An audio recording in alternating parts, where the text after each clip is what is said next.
Passive and Active Learning 101. What are the two different types of learning?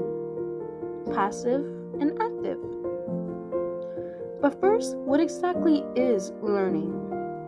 Learning is the process of gaining new understanding, knowledge, behaviors, skills, values, attitudes, and preferences.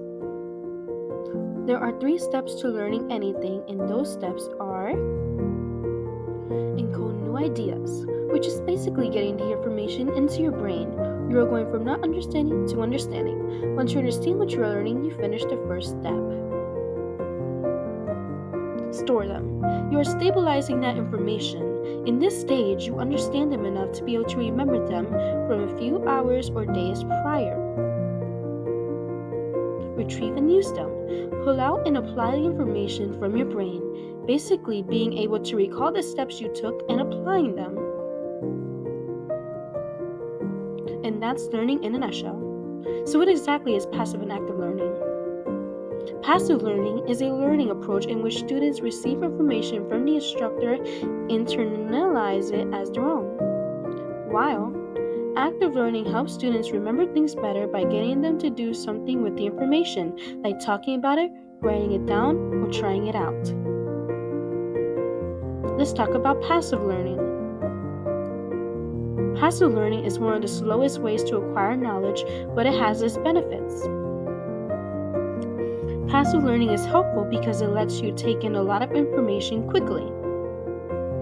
It is easy to follow since the teacher or source organizes the ideas. It also makes learning easier on your brain because you can just listen or read without doing anything right away.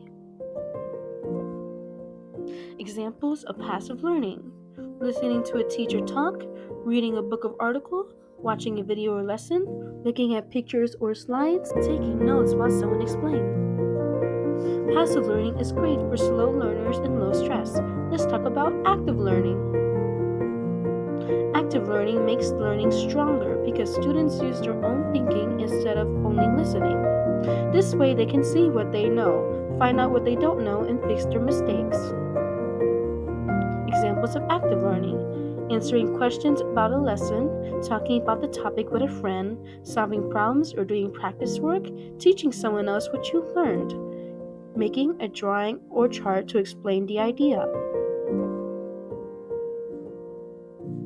Active learning usually feels harder and slower at first because you're doing more than just reading or listening. But in the long run, it helps you learn faster and remember better because your brain is actually practicing and using the information instead of just seeing it. Passive learning is great for learning things like languages and coding. Active learning is great for learning things like math and art. And that's active learning and passive learning 101. Please like and subscribe for more content like this. Comment down below which method is your favorite, #passive or #active.